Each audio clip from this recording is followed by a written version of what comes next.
आपण नम्रपणे त्या ठिकाणी नतमस्तक व्हावं आणि असं म्हणून ते आतमध्ये आले. सकाळी स्वामींना पूजावसर झालेला आहे.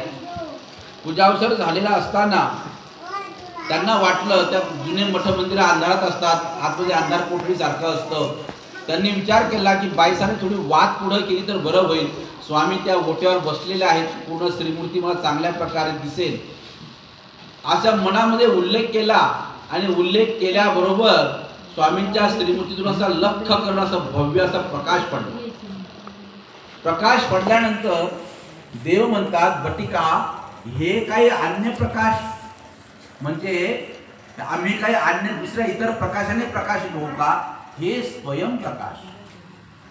आणि म्हणून असं म्हणता बरोबर त्यांना ईश्वर प्रतीती आली. ज्याप्रमाणे माहीम भट्टाला डोमेरामला बोध झाला तसं त्या उपाध्य बासांना त्या ठिकाणी बोध झाला. आणि मग स्वामी विचारतात, तुमची पुत्रापत्नी निकिनी असती, तुमचे आई वडील चुलते काके सर्वांची क्षेमवार्ता विचारली आणि मग विचारतात की तुमच्या बळेग्राम पासून पंचाळेश्वर त्या ठिकाणचं असलेलं आत्मतीर्थ त्या ठिकाणी तुम्ही जाता का? यावर त्यांनी उत्तर दिलं, जी जी पाखा मासा जाओ. म्हणजे कधी पंधरवाड्यातून अमावस्येला जातो, कधी पौर्णिमेला जातो. देव म्हणतात, अरे नाही, ते अनेका जडा पार्थिवा तीर्थासारखे तीर्थ नव्हे.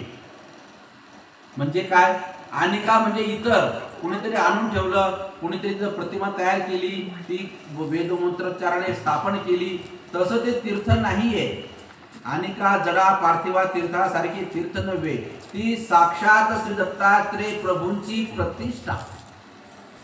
या ठिकाणी अगदी त्रेतायुगापासून पांचाळ राजाच्या आणि आत्मऋषीच्या विनंतीवरून श्री दत्तात्रेय महाराज त्या ठिकाणी प्रतिदिनी भोजनासाठी येतात. अद्यापि पाणी पात्र करून त्या ठिकाणी देव श्री दत्तात्रेय महाराज आराधना करतात. आपण त्या ठिकाणी नित्य गेलं पाहिजे, नित्य गेलं पाहिजे, सतत गेलं पाहिजे. असं महत्व त्या तीर्थस्थानाचं सांगितलं आणि त्यांची हळूहळू प्रतीती दृढ करण्यात आली.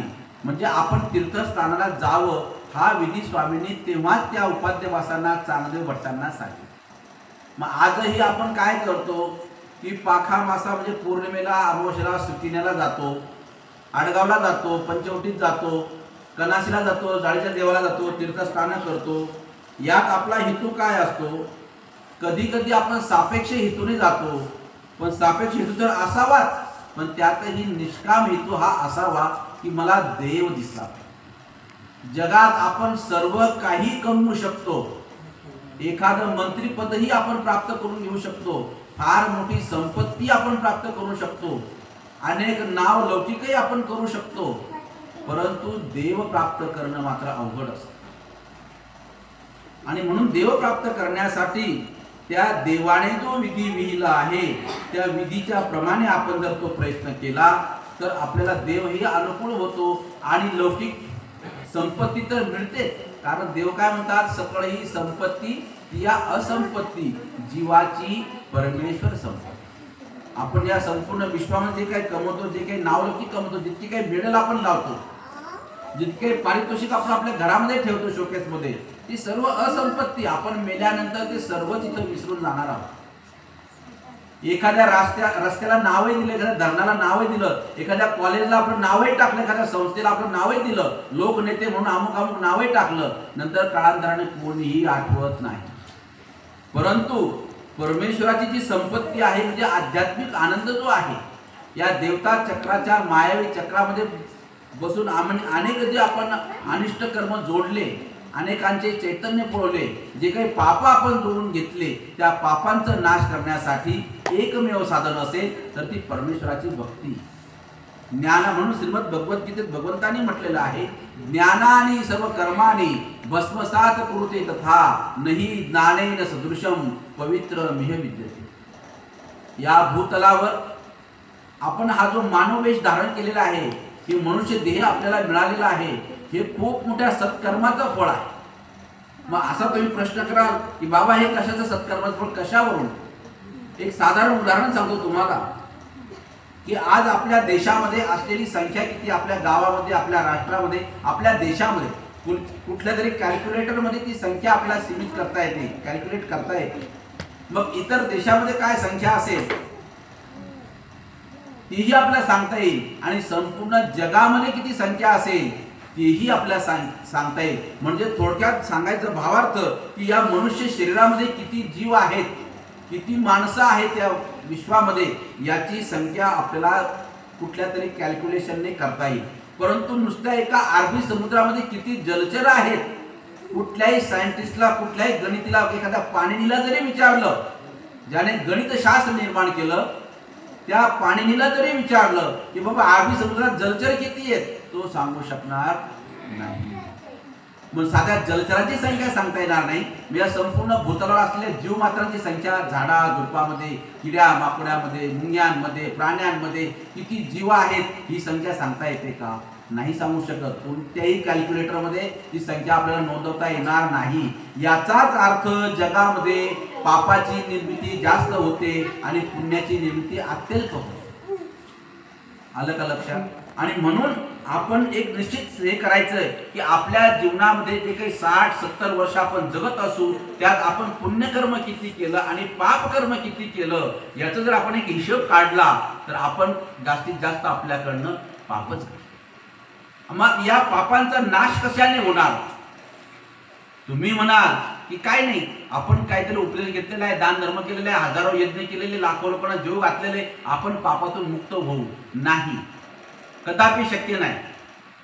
कारण एका ठिकाणी स्वामींच्या चरित्रामध्ये येतो, ते भक्त म्हणतात जी जी माते द्रव्य असे, माझ्याजवळ पैसा भरपूर आहे. देव म्हणतात पुत्र संपत्ती देवो न पविजे, कलत्र संपत्ती देवो न पविजे, द्रव्य संपत्ती देवो न पविजे, देवो तो देवीची पाळी. तुम्ही म्हणाल की मी लाखो लोकांना जीव घातला आणि त्याचं पुण्य तुम्हाला मिळेल. नाही, असं नाही. त्याचं पुण्य तुम्हाला, तुम्ही ग्लासभर पाणी जरी दिलं तर त्याचंही पुण्य तुम्हाला मिळेल. परंतु जेवढं पुण्य तुम्हाला पाहिजे या आत्म्याच्या उद्धारासाठी, ते पुण्य फक्त परमेश्वराच्या कृपेनेच मिळेल. आणि म्हणून परमेश्वर स्वतः म्हणतात की देव तो देवीची पाहिजे. देव हा देवाच्या कृपेनेच आपल्याला मिळू शकतो, आपल्या प्रयत्नाने नाही. कारण आपल्या प्रयत्नाने जर आपण काय करू म्हटलं तर त्या ठिकाणी आपला कीर्तीचा हेतू असतो, लोकेशनाचा हेतू असतो, वित्तेशनाचा हेतू असतो की बाबा नारळ ठेवला देवाला, देवा माझ्या मुलाला नोकरी लागू दे रे बाबा, मी 5 खेती करेन, देवा माझ्या मुलाला चांगली छोकरी मिळू दे रे बाबा. तो परमेश्वर या भूतलावर येऊन आपल्याला हे मनुष्य देह दिलेला. असा प्रश्न मी जर तुम्हाला केला की बाबा आपल्या वाडवडिलांचे, आजोबांचे, पंजोबाचे आपण नावं सांगू, आपण 10 पिढ्यापर्यंत सांगू, अगदी 400-500 वर्षापर्यंत सांगू, त्यांच्यापासून तो, त्यांच्यापासून तो, त्यांच्यापासून, पण सर्वांच्या आधी मानव कुठून आला? मग हे सायंटिस्ट सांगतात माकडापासून मानव झाला. अरे हा कुठला तुमचा सिद्धांत? मग त्या माकडाला शेपटी होती, मग आपल्याला शेपटी का नाही? म्हणजे त्याला आता मानवाला उपयोग नाही. आणि बाकीच्या माकडांना कसं काय शेपटी राहिली? म्हणजे काहीतरी असं उत्तर द्यायचं आणि त्या माकडाचे आधी मानव म्हणून त्या माकडाची लागत त्याचं रूपांतर म्हणजे मनुष्य झाला. नाही. 4व्या अध्यायात भगवंताने, मी काल सांगितलं, गीतेमध्ये सर्व काही सांगितलेलं आहे. चत्वारो मनवस्तता मद्भावा मानसा जाता एशाम लोकः इमहा प्रजा. 4 मनून पासून ही परंपरा सुरू झालेली. 4 जे मनू आहेत, चत्वारो मनवस्तता म्हणजे 4 मनू होते आणि त्या मनूंपासून ही परंपरा मानवाची आपल्यापर्यंत आलेली. म्हणजे ज्यावेळेला ही सृष्टी रचली त्या प्रथम सृष्टीमध्ये म्हणजे कृतयुगामध्ये जोडपे अकस्मातपणे टाकल्या गेले आणि ते अकस्मात परमेश्वराच्या प्रवृत्तीमध्ये जोडपे रचले. त्यांच्या पोटी मग ही हळूहळू ही प्रजाती 4 मनू आले आणि त्या 4 मनूंपासून ही मानवांची परंपरा सुरू झालेली आहे. मग कृतयुगामध्ये जो बैराग सांगितला, त्या कृतयुगात त्याने परमेश्वराला प्राप्त करून घेतलं नाही म्हणून तो त्रेतायुगात जन्माला आला. त्रेतायुगामध्ये जो बैर सांगितला तिथेही तो प्राप्त करू शकला नाही म्हणून तो द्वापरयुगात आला. द्वापरयुगातही प्राप्त करू शकला नाही, मग तो कलियुगात. पण एवढी मोठी परमेश्वराची कृपा आहे की कलियुगातही परमेश्वर आले, त्यांनी आपल्याला हे ज्ञान दिलं आणि आपण त्या परमेश्वराच्या भक्तीला लागलो.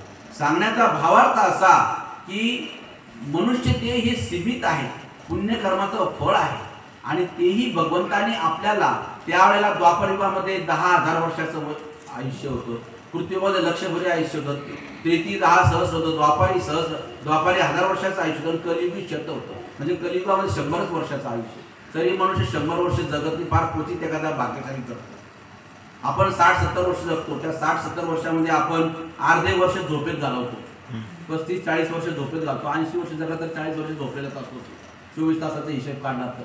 आणि त्यातही आपण किती काळ बालपणात गेलेला असतो, तारुण्यपणामध्ये आपण वेगळ्याकडे गेलेला असतो, मग परमेश्वराकडे वेळ देतो किती. आणि याच्यातूनही परमेश्वर कृपा करतात की तरी देखील आपल्याकडनं काहीतरी तुमच्या प्रयत्नाने सत्कर्म घडत नाही, ही परमेश्वराच्या कृपेने घडलेला असतो. आणि म्हणून देवाचे उपकार आपण मानायचे की देवा तू हे मला मानव देह दिलं, भाग्यशाली माता पिता दिल्या की ज्यांच्याकडे हा अनन्य धर्म श्रीमद भगवद्गीतेचा धर्म चालत आलेला आहे, ज्यांच्यामुळे मला साधू संत दिसतात, देवस्थानं दिसतात, तीर्थस्थानं दिसतात, त्या ठिकाणी मला काही ना काही अन्नदान रूप क्रिया घडते, पुण्यरूप कर्म घडतात. आणि असंच मला या नरकातून वाचव आणि अशा प्रकारे मला माझं आयुष्य सुखानं समाधानानं जगू दे. पण हे जगत असताना सर्वात महत्वाची गोष्ट अद्वेष्टा सर्वभूतानां मैत्रः करुण एवच निर्ममो निरहंकार स शांती मधी गच्छ. आपल्याला काय पाहिजे, काय फक्त समाधान, सुख, शांती. तुला जर विचारावं बाबा तुला काय पाहिजे, बाबा माझ्याकडे सर्व काही आहे, मुलं बाळा आहेत, भरपूर संपत्ती आहे, वडिलांनी भरपूर करून ठेवलंय, मला 1-1.5 लाख रुपये पगार आहे, पण समाधान. मग हे समाधान मिळण्यासाठी आपण कुठं चूक करतो, कुठं चुकतो, केव्हा चुकतो. कधी कधी मागच्या चुका समोर आलेल्या असतात, कधी कधी समोरच्या वर्तमान काळामध्ये. त्यावेळेला अद्वेष्टा सर्व भूतानां, भगवंताने काय म्हटलं की सर्व भूतांना, नुसते माणसांनाच नव्हे तर इतर प्राणी मात्रांनाही तू दुखवू नकोस. श्री दत्तात्रय महाराजांनी म्हटलं होतं सहस्रार्जुनाला, त्याच्या सहस्रार्जुन एक राजा होऊन गेला, त्या राजाला महारोग लागलेला होता, कुष्ठ लागलेलं होतं. आणि मग तो राजा विचारतो की मी एवढा राजा असून मला उपाय सापडत नाही. आणि त्यावेळेला त्यांनी कुणातरी ऋषीमुनींना विचारलं, त्यांनी सांगितलं जाय सह्याद्री पर्वतावर. तो सह्याद्री पर्वतावर गेला. सह्याद्री पर्वतावर गेल्यानंतर त्या ठिकाणी त्यांनी सेवा मागून घेतली. रोज नित्यनेमाने श्री दत्तात्रय महाराजांनी त्या बेरुवाळ्याच्या तीर्थामध्ये स्नान केलं की त्या चौकामध्ये येऊन उभं राहावं. त्याने त्या दुपट्ट्यामध्ये तो कोळसा टाकावा, धूप टाकावा, देवाचे ते केस सुकवावे धूप दाखवून, असा नित्यनेमाने त्यांनी ती सेवा घेतली. उल्लिंग व्यापार घेतला, सेवा घेतली. रोज नित्यनेमाने ती सेवा चालू होती. एक दिवस असं झालं की त्याला वेळेवरती अचानक देव उभे राहिले आणि ते धुपाट्ट मात्र त्याला काही सापडेना असं झालं. इकडं पाय तिकडं पाय, तिकडं पाय सापडेना. शेवटी त्याला वाटलं देव निघून जातील आणि म्हणून त्याने त्या थापे झालेले, थोपटे झालेले हात, त्याच्यावरती ते कोळसे पेटलेले लाल गुण झालेले हातावर घेतले आणि तो त्याच्यावरती ते टाकू लागला. त्याच्या अगोदरच ते कातडं जळायला लागलं आणि घाणी आली, म्हणजे दुर्गंध आला. देव म्हणतात सांडी सांडी रे हस्त दहना, हे दया निधे श्री कृपागणा. अरे टाक ते टाक, सांडून दे. देव म्हणतात, तो म्हणतो देवदत्त प्रसन्न झालो माग. तो म्हणतो देवा आपण सर्वज्ञ आहात, आपण जाणता. देव म्हणतात तथास्तु, ठीक आहे. लोकांचे जाणवणी मनोरथ पुरविसील, सहस्र बाहू बळिया होशील, वलयांकित पृथ्वीचा तू राजा बनशील. आणि मग जीव कसा स्वार्थी असतो, लगेच निघाला ना तो. तथास्तु म्हटल्यावर त्याला वाटलं बघ, म्हणजे बघा गरज सर्व आणि वैद मरून निघाला. अरे काम पुढं पळतो, मागं फिर, वापस बोलावं. म्हणून एक लक्षात घे, तुला हे आम्ही दिलं, परंतु जो वरदान दिल्यानंतर त्याला काही पथ्यही असतं. नाहीतर ते पथ्य जर तू नाही पाळलं तर ते त्याचा अनिष्टही काही होऊ शकतं. आणि म्हणून तो देवालाच विचारलं. देव म्हणतात आम्ही ऋषी वेशामध्ये अवतीर्ण झालो आहोत, ब्राह्मण कुळाचा अवतार घेतला, म्हणून ब्राह्मणाला दुखवू नकोस. गाय ही पवित्र आहे, गरीब प्राणी आहे, त्या गायीला तू दुखवू नकोस. आणि स्त्री ही अबला आहे, तिला अपशब्द बोलून तिला दुखवू नकोस, चैतन्य पळू नकोस. जर या तिन्हीपैकी कुठलंही एक तुझ्याकडनं घडलं तर हा वर जो आहे तो मागं घेतला जाईल, असफल होईल. आणि म्हणून तो नतमस्तक झाला, नमस्कार केला आणि मग तो चालतात. पण जीव बघा, म्हणजे त्याला 3 देवाने वरदान दिले. वलयांकित पृथ्वीचा राजा होईल, म्हणजे चक्रवर्ती सम्राट होईल संपूर्ण पृथ्वीचा. लोकांचे जाणवणी मनोरथ पुरुष, तुझ्याकडे जर कोणी याचक आला तर तो याचकाला तू स्वतःहून जाणून घेशील त्याला काय द्यायचंय, काय पाहिजे. आणि मग तू नजरेने जर म्हटलं की ते रुचला तरी ते संपणार नाही. हाताने लोटून दिलं तरी संपणार नाही, पायाने लोटून दिलं तरी संपणार नाही. लोकांचे जाणवणे मनोरथ पुरुष होईल आणि सहस्त्र बाहू बळीया होशील. म्हणजे ते काय त्याला 1000 हात दिले का? नाही, 2च हात दिले, परंतु 2 हातामध्ये 1000 हाताची ताकद त्याला दिली. एवढं दिल्यानंतर तरी देखील जीव हा कसा असतो बघा. जीव हा म्हणजे अल्पसंतोषी असतो. प्रापंचिक जीव हा अल्पसंतोषी असो. आणि म्हणून एवढं प्राप्त झाल्यानंतरही तो एक दिवस आपली फौज फाटा घेऊन कुठेतरी पर्वतावरती चाललेला होता. जात असताना अचानक त्या जंगलामध्ये त्याला तहान लागली. त्याचे सैनिक जे होते, त्याचे जे सेवक जे होते ते विचारतात पाणी, तो विचारतो पाणी आणा. ते शोधत शोधत शोधत खूप दूरपर्यंत गेले, कुठेही पाणी त्यांना मिळेना. दूर अशी एक झोपडी दिसली. त्यांना वाटलं तर झोपडी आहे म्हणजे कोणीतरी मनुष्य असेल, आणि मनुष्य असला म्हणजे तिथं पाणी नक्कीच असेल. आणि म्हणून त्या ठिकाणी ते गेले. त्या ठिकाणी ही एक विरा, जिला म्हणजे परशुरामाची आई, तिने एक विरा म्हणजे त्या परशुरामाला असा एक वीर जन्माला घातला की ज्याने 14 वेळा या पृथ्वीवरचे क्षत्रिय, 14 वेळा ही पृथ्वी क्षत्रिय बनवली. असा हा तो त्याला एक त्या असा पुत्र तिने जन्माला घातला म्हणून त्याला एक विरा, ती देवतेची ज्ञान विग्रह ती रेणुका. आणि जमदग्नी ऋषी, त्या जमदग्नी ऋषीची ती भार्या म्हणजे पत्नी, हे दोन्ही दाम्पत्य त्या ठिकाणी सारी खेळत होते त्या झोपडीमध्ये, त्या कुटियामध्ये.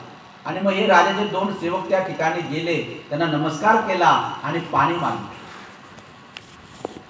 त्या रेणुकेनं काय करावं, कानामध्ये बोट घातलं, मळ काढला, त्याची चरबी केली आणि त्या पाण्याचा थोडासा एक थेंब टाकला, त्याच्या हातात दिला.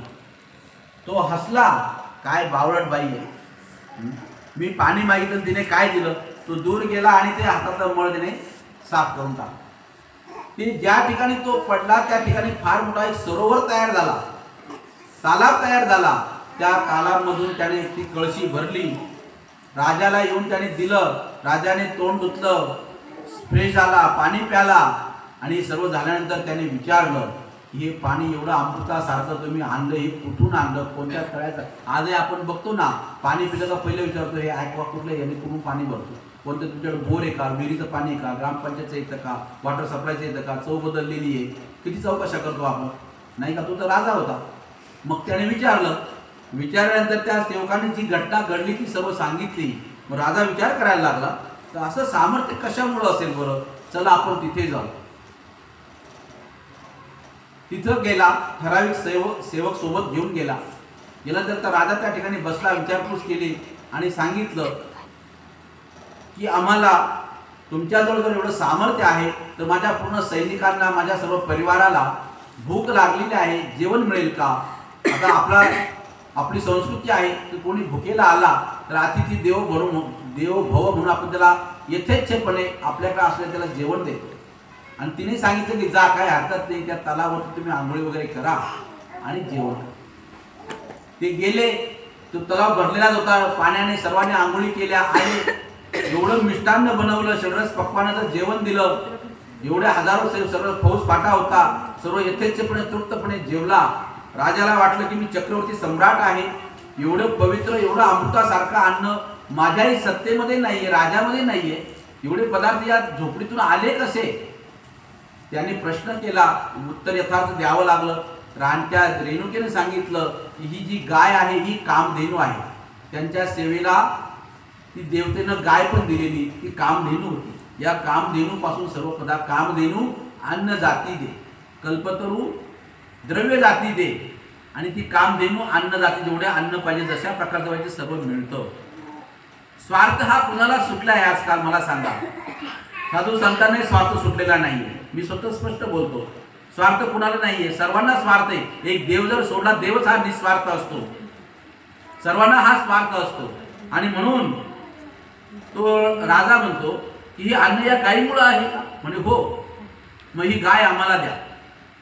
आता राजाने आज्ञा केल्यानंतर त्याला कोण नाकारू शकतो? त्या रेणुकेने सांगितलं की जर ती गाय स्वतः येत असेल, आपोआप येत असेल तर तिला घेऊन जा, अन्यथा तिला जबरदस्ती करू नका. राजाने सेवकांना आज्ञा केली ती गाय सोडा. त्यांनी गाय सोडली. सोडल्यानंतर त्या ओढू लागले, ती ओढल्या जाईना. मग त्यांनी त्या गायीला काठी मारली, तरी ती येईना. आणखी काठीचे वार केले आणि वार केल्यानंतर ती गाय हागली, मुतली आणि त्या शेणातून, त्या मुतातून अशी मोठी सेना तयार झाली.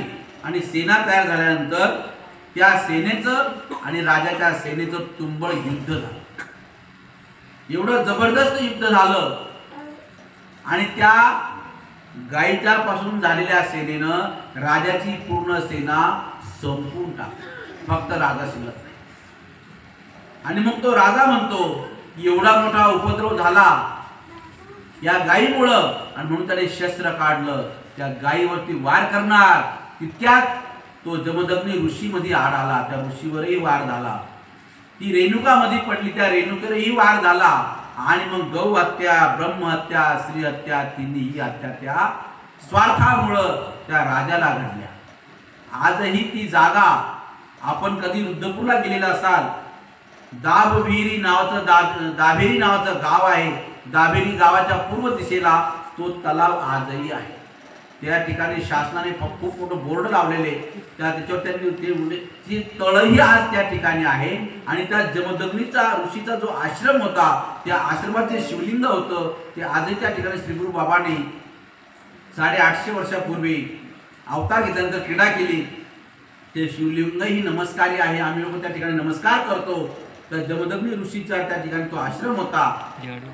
आणि अशा हजारो लाखो लोकांचा रक्तपात झाला आणि म्हणून ते रक्त वाहिलं आणि म्हणून त्याचं नाव रुधिरपूर, रुचिक पट्टण होतं, ते रिद्धपूर झालं. रुधिरपूरचं आता रिद्धपूर झालं. म्हणजे रुधिर म्हणजे रक्त वाहिल्यामुळं रिद्धपूर हे नाव पडलं. मुळात त्या गावाचं नाव काय होतं? रुचिक पट्टण.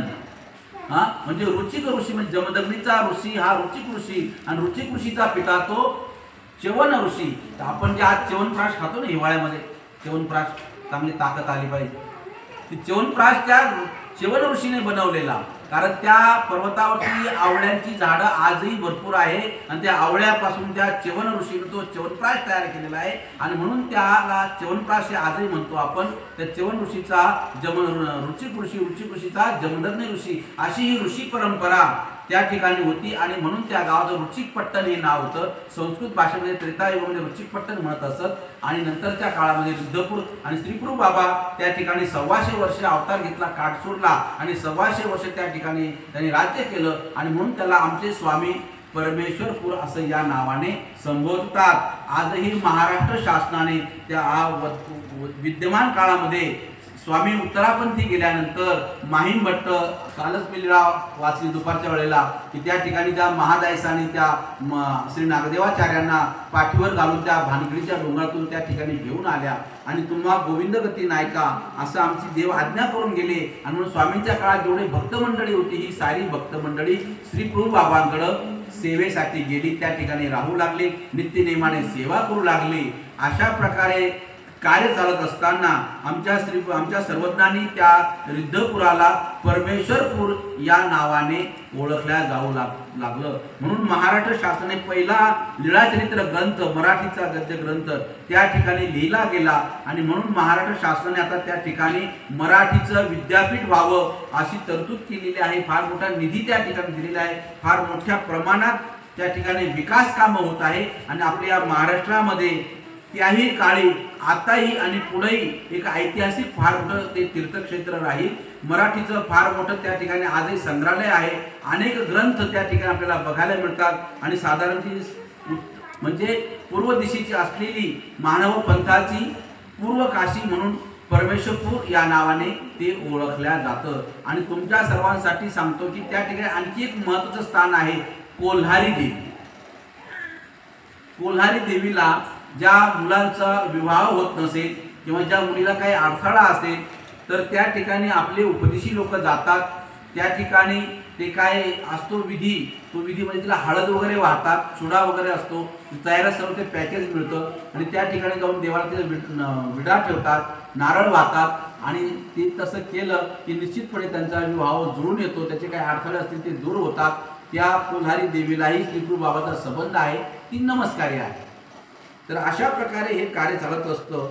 तर हे कार्य केवळ कशाने घडत असेल तर नामस्मरणाने घडतं. नामस्मरण करता करता हळूहळू आपल्याला अनेक उलगडा होत असतो, अनेक सहाय्य होत असतं. परंतु भगवंताची एकमात्र एकमेव आज्ञा असते की अद्वेष्टा सर्व भूतानां, कुठल्याही प्राणी मात्राचा द्वेष करू नका. द्वेष केल्यानंतर हळूहळू तो सहस्रार्जुन त्याची काय अवस्था झाली तशी अवस्था व्हायला आपल्यालाही वेळ लागत नाही. म्हणून अद्वेष्टा सर्व भूतानां मैत्रः करुणितो निर्ममो निरहंकार स शांती मध्ये गच्छति. आपल्या अंतःकरणामध्ये जर शांती प्राप्ती करून घ्यायची असेल, समाधान प्राप्त करून घ्यायचं असेल तर आपल्याकडून साधारण मुंगीही बेली नाही. मग तुम्ही असं म्हणाल की बाबा आम्ही रोज फवारण्या करतो, रोज शेती करतो, मग काय करायचं, हिंसा तर होते. आता तुमचं कृषी कर्म आहे, ते कृषी कर्म करणाऱ्याकडून हिंसा होतच असते, कारण त्याशिवाय तुम्ही अन्न निष्पन्न करू शकणार नाही. आणि जर अन्न निष्पन्न नाही केलं तर आपल्याला जेवण मिळणार नाही का. म्हणजे तुमचं आपलं जे कर्म आहे ते तुम्हाला करावंच लागेल, ते तुम्ही करत आहात. पण ज्या वेळेला संध्याकाळी तुम्ही मंदिरामध्ये जाता, साधू संतांच्या भेटीला जाता, देव पूजा करता, तुमच्या घरातही देवपूजा असते, मग त्यावेळेला तुम्ही देवाजवळ क्षमा मागून घ्यायची की देवा आम्हाला दुर्दैवाने पूर्व आमच्या कर्मानुसार हा उद्योग आम्हाला मिळालेला आहे, तो आम्हाला करावा लागतो. जी हिंसा होते आणि जीव आमच्याकडनं मरतात त्याबद्दल आम्हाला क्षमा करा. आणि क्षमा करता करता आमच्या हातून काहीतरी दान धर्मही घडू द्या की ज्यामुळे आमच्या पापाला कुठंतरी क्षमा केल्या जाईल, कुठंतरी ते पाप आमचं नाशल्या जाईल, धुतल्या जाईल. आणि म्हणून परमार्गाच्या ठिकाणी अन्नदान रूप, द्रव्यदान रूप, वस्त्रदान रूप सेवा आमच्याकडून घडू द्या. एरवी आपण प्रयत्न केला तर होत नाही, पण परमेश्वराला जर आपण विनंती केली तर निश्चितपणे परमेश्वर तुम्हाला भरपूर द्रव्य प्राप्त करून देईल आणि भरपूर तुमच्या हातूनाचा विधी घडत जाईल. असा विधी तुमच्या ठिकाणी घडो अशी मी भावना व्यक्त करतो. परंतु हे सर्व मात्र त्याच्या अगोदर सर्वात महत्त्वाचं म्हणजे अद्वेष्टा. कारण आपल्या ठिकाणी विनम्र भाव असणं गरजेचं असतं. अमानित्व, अदंभित्व, अहिंसा, क्षांतिरार्गवम, आचार्योपासनम, शौचम, स्थैर्य, मात्म, विनिग्रह. मानिपणा नसावा. मार्गामध्ये गेलं, आता बरेचशा लोकांना कसं वाटतं या बसा बसा. काही लोक मी असे बघतो की सरळ विचारे आले की सरळ आपलं पोतळं टाकत पोतळ्यावर बसून घेतात, जे असेल ते प्रसाद म्हणून घेतात. कुठलाही मानाची अपेक्षा नाही. अमानित्व, अदंभित्व, कुठलाही दंभपणा नाही की मी खूप मोठं दान केलेलं आहे, माझं कुठेतरी नाव या ठिकाणी लावलं गेलं पाहिजे, कुठेतरी माझं नाव कुठं उच्चारलं गेलं पाहिजे, मला कुठेतरी हार तुरा घालून माझा सत्कार केला पाहिजे, अशी कुठलीही इच्छा नाही. म्हणजे निस्वार्थपणे दान देण्याची प्रवृत्ती असते तशीच असावी. अमानित्व, अदंभित्व म्हणजे आपल्या कार्याचं प्रचार व्हायला नको की या आमच्या सेठने, आमच्या पाटलाने, आमच्या यजमाने एवढं दिलं हो, काय केलं, असं नाही. अमानित्व, अदंभित्व, अहिंसा या दोन गोष्टी जर त्याच्या ठिकाणी असेल तर त्याचं मनही अहिंसावादी असतं. ते कधीही कुणाला दुखवत नाही. कदाचित कुणी अपमानही केला तरी तो कधीही बोलत नाही, प्रतिउत्तर देत नाही, सहन करतो. हे सहन केलं पाहिजे. अमानित्व, अदंभित्व, अहिंसा, क्षांतिरार्धवम. आणि ह्या तीन गोष्टी ज्याच्या ठिकाणी असेल त्याच्याच अंतःकरणाला शांती मिळते. शांती काय कुठल्या एखाद्या मेडिकल स्टोअरमध्ये किंवा एखाद्या जनरल स्टोअरमध्ये विकत नाही भेटत. ती शांती आपल्याला आपोआप मिळते. या दोन गोष्टी असल्या पाहिजे. अमानित्व, अदंभित्व, अहिंसा. अहिंसा म्हणजे माझ्याकडनं कोणी मन दुखवलं नाही पाहिजे. कारण तुम्हाला एक उदाहरण सांगतो. आमच्या स्वामींचं वेरूळला वास्तव्य असताना त्यांच्याजवळ एक शिष्य होता. तो जरा विचित्रच होता, कारण मोठ्याचा मुलगा होता. बीडचे जागीरदार सारस्वत भट नावाचे. आणि त्या जागीरदाराचा तो मुलगा अशा मोठ्याच्या पोरांना त्याला आगाऊपणा करायची सवय असते. कारण त्यांना वाटतं बडे बाप का बेटा हूं, मला 12 खून माफ आहे. आणि मग तो काय करतो, स्वामींच्या सेवेतही असतो. वेरूळला असताना तो गेला नदीवर कपडे धुवायला, देवाचे कपडे धुतले. आता वेरूळ हे फार मोठं तीर्थक्षेत्र होतं. तिथं इतरही अन्य साधक आपल्या परिवारासह वास्तव्याने राहायचे. मग परमानुभव देवाचे कुणी परमानुभव देव नावाचे अन्य साधक होते, त्यांचाही शिष्य त्या ठिकाणी आला आणि मग हे दोन्ही शिष्य एकत्र आले आणि मग त्यांच्या गप्पा सुरू झाल्या. मनुष्य एकत्र आला की गप्पा सुरू झाल्या. बाहेर लवकर होतात, ओळख लागत नाही, पटापट चालू होऊन जातात आणि खूप लांबपर्यंत जातात त्या. आणि मग ते दोन शिष्यांच्या गप्पा सुरू झाल्या. मग तो आपला देवाजवळचा परमानुभव आपला पद्मनाभी देतो तेव्हा पद्मनाभी, तो पद्मनाभी म्हणतो देवा आपण त्या परमानुभव दिला विचार तुझ्या गुरुचं नाव काय. आता याने विचारणे सांगितलं माझ्या गुरुचं नाव परमानुभव देव. याने गप्प बसावं ना. तो तुझ्या गुरुला काय अणु इतकाच अनुभव आहे का. काय म्हणतो तुझ्या गुरुला अणु इतकाच अनुभव आहे का. आणि मग त्या शिष्याने आपल्या गुरुजवळ जाऊन सांगितलं की राहुळांचे शिष्य आले होते, त्यांनी असं असं म्हटलं की तुझ्या गुरुला काय अणु इतकाच अनुभव आहे का. आणि मग ते दुःखी झाले की बा एवढ्या मोठ्या ईश्वर अवताराजवळ राहणारा आणि यांनी असं बोलावं, काही असं शिकवत असतील का. आणि मग सर्वज्ञपणे परमेश्वर जाणतात. बाई साला म्हणतात बाई कवाडे घाला, दरवाजे बंद करा, याला मध्ये येऊ देऊ नका. बाई हा प्राणी याचे चैतन्य फोडून आला असे, आता इथून याचे मुख न पाहिजे. हा प्राणी याचे म्हणजे त्या एका साधकाचं मन दुखून आलेलं आहे, याचा आम्ही तोंडही पाहू इच्छित नाही. याला दरवाजा बंद करा, दरवाजा याच्यासाठी. आणि मग तो रडू लागला, भेकू लागला. बाईसाने मध्यस्थी केली, त्याला मध्ये येऊ दिलं. देव म्हणतात जा तिथं जाऊन आड पडा, क्षमा मागा. आणि मग ते तिथं गेले, त्यांच्याजवळ आड पडले, क्षमा मागितली. त्यांनी दया अंतकरणाने त्यांना क्षमा केलं की काय रावळाचं कार्य, काय देवाचं कार्य खरोखर. आणि म्हणून त्यांना ते वापस पाठवलं. याचा अर्थ काय की आपल्याकडून कुणाचंही चैतन्य दुखवल्या गेलं नाही पाहिजे. कोण जीव किती पात्र असेल, कोणी काय दिलं नाही दिलं, काय कोणी सेवा केली नाही केली, परंतु आपल्यापासून कोणीही नामधारक म्हणजे अवेरतो नामधारकाचाही न व्हावा, ही आज्ञा आम्हाला देवाने केलेली आहे. की आमच्या ठायावर आम्ही जिथं जिथं कुठं वास्तव्य करू, म्हणजे चातुर्मासीच्या निमित्ताने म्हणा किंवा कुठल्या आश्रमामध्ये म्हणा किंवा कोणाच्या ठायावर गेलेलं असताना म्हणा, की आपला सदाचार पहिलं प्रत्येकाला ही शिकवण असली पाहिजे.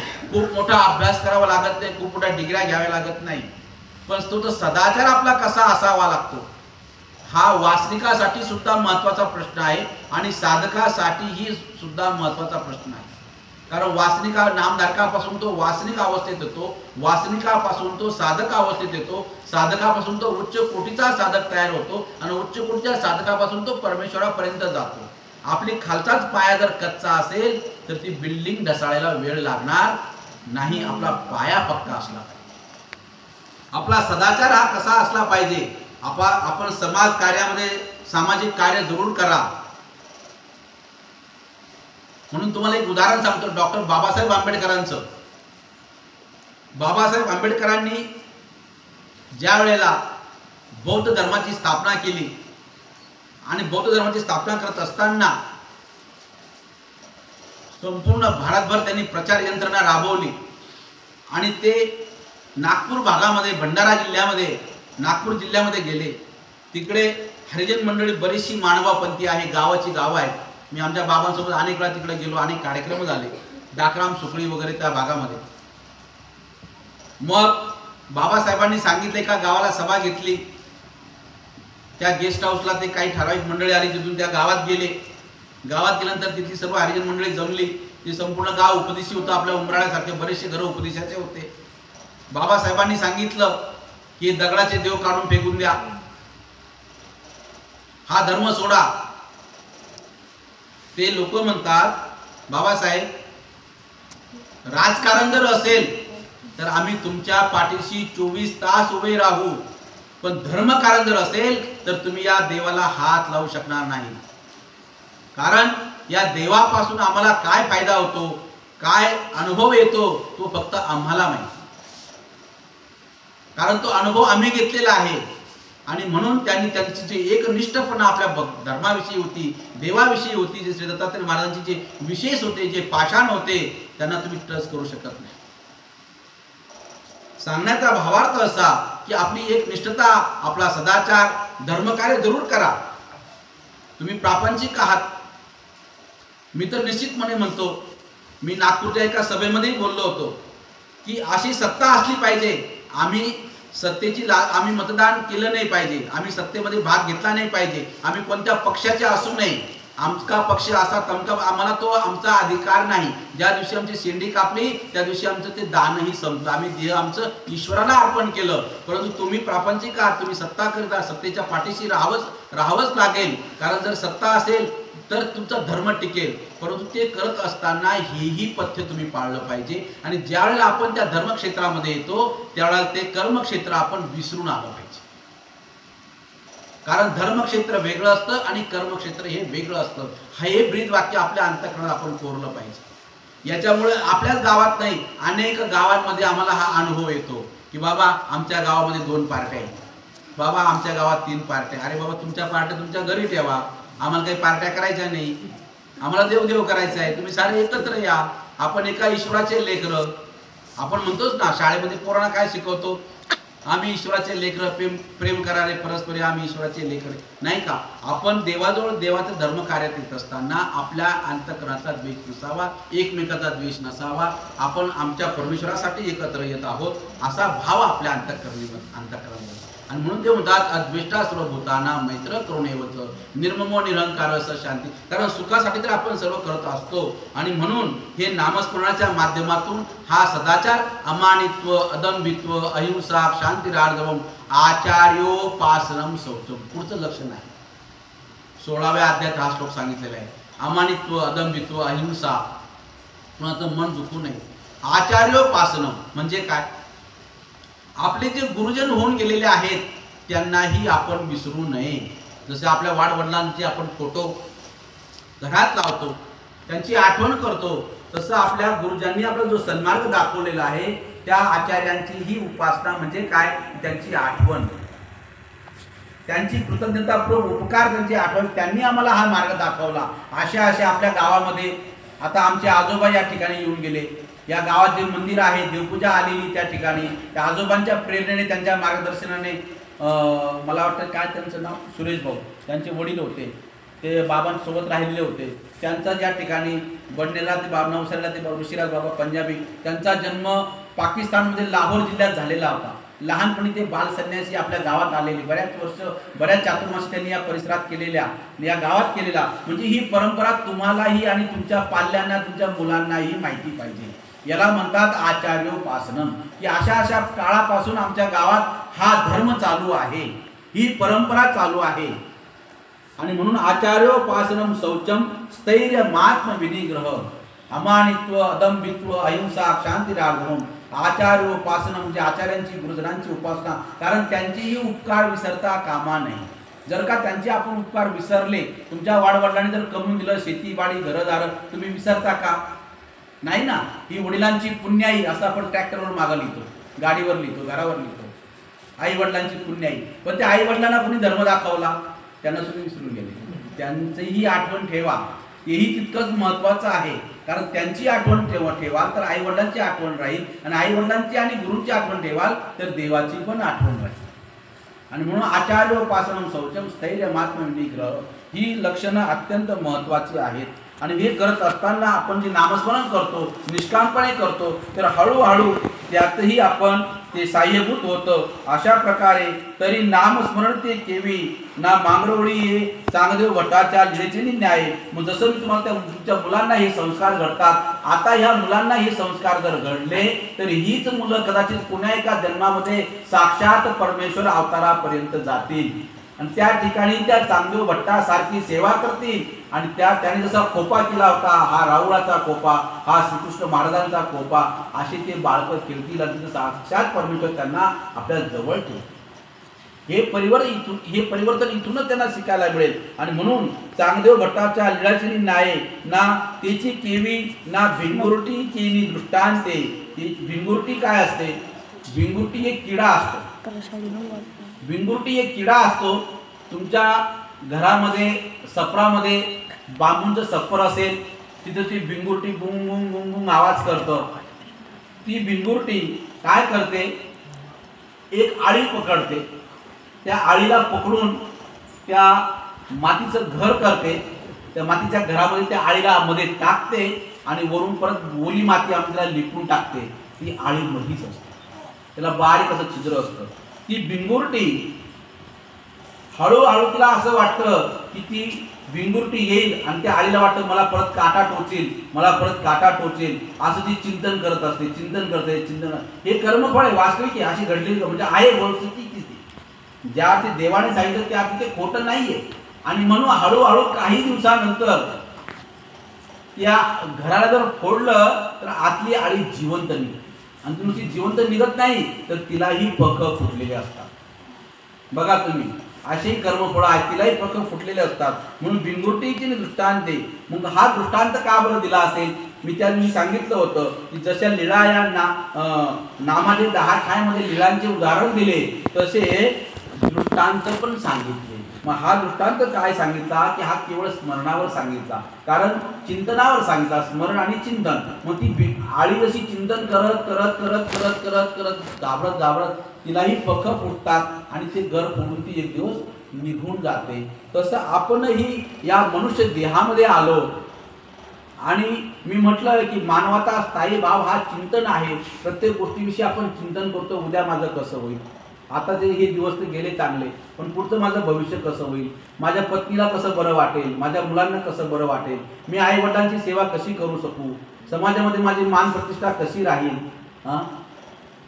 नाही का, मान सन्मान कसा राहील. कारण कुठलाही ग्रस्त आश्रमी हा मानी असावा लागतो, सन्मानाने ज्याने जीवन जगला असलं पाहिजे. साधू संन्यासीला मानाची गरज नाही, परंतु जो मनुष्य ग्रहस्थ आश्रमामध्ये फिरतो, समाजामध्ये फिरतो, तो सन्मानाने फिरला पाहिजे. कंचन तेजना सहज है तेजे त्रिया का नेह, मान बड़ाई ईर्षा तेजनी दुर्लभ है. मानापमान अपमान मानापमान सोडणं खरं साधी गोष्ट नाहीये, पण ज्याला खरोखर संन्यासी बनायचंय, साधू बनायचंय आणि त्या वाटचालीने लागायचंय तर त्यांनी पहिली ही गोष्ट लक्षात ठेवली पाहिजे. कोणती? कंचन तेजना सहज आहे. द्रव्य तो सहज टाकू शकतो, संपत्तीचा त्याग तो सहज करू शकतो. कंचन म्हणजे द्रव्य, त्याचा तो सोडू शकतो. कंचन तेजना सहज आहे, त्याची स्त्रिया का नेह, स्त्रीचाही तो त्याग करू शकतो. कंचन तेजना सहज, त्याचे स्त्रिया. मान बडाही ईर्षा तेजनी दुर्लभ आहे, पण मान मात्र फार अवघड आहे.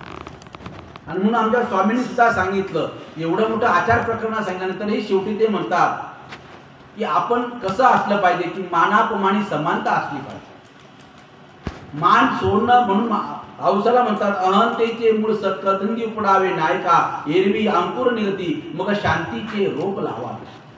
अहंता, ही अहंता आपण सोडली पाहिजे.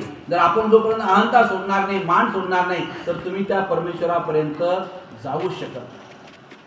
आणि म्हणून कंचन तेजना सहज आहे तेजे त्रिया का नेह, मान बडाई ईर्षा तेजनी दुर्लभ आहे. आणि हे सोडलं तरच आपण परमेश्वरापर्यंत जाऊ शकतो आणि तरच आपल्याला खऱ्या अर्थाने चिंतन होऊ शकतं. नाहीतर ते चिंतन तुम्ही कितीही म्हणजे काय म्हणतात ना, पढ़ना लिखना चातुर्य ये है सभी सुहेल, काम दमन बस करण ये दो बातें मुश्किल. मी कितीही डिग्र्या लावल्या, कितीही मोठं शिकलो तर त्याला काही कंचन म्हणजे काय, अशा प्रकारे या गोष्टी आपल्या अत्यंत महत्त्वाच्या आहेत, तरच आपण पुढचं कार्य करू शकू. आणि म्हणून बिंगुरटीचे दृष्टांत सर्वज्ञ म्हटले, एकी दोन्ही वेळ याते आठवीजे परी वंदू दिवस जावो निधी. एक दोन्ही वेळा, 1 + 2 3 वेळा, एक दोन्ही वेळा याते आठवीजे म्हणजे आपण सकाळचा पूजावसर, दुपारचा पूजावसर आणि संध्याकाळचा पूजावसर, या पूजावसर काळी आपण तिन्ही वेळा परमेश्वराला आठवलंच. आता जो एखादा नोकरी करणारा असेल, एखादा शेतकरी असेल, तो 3 वेळा कशी काय देवपूजा करेल?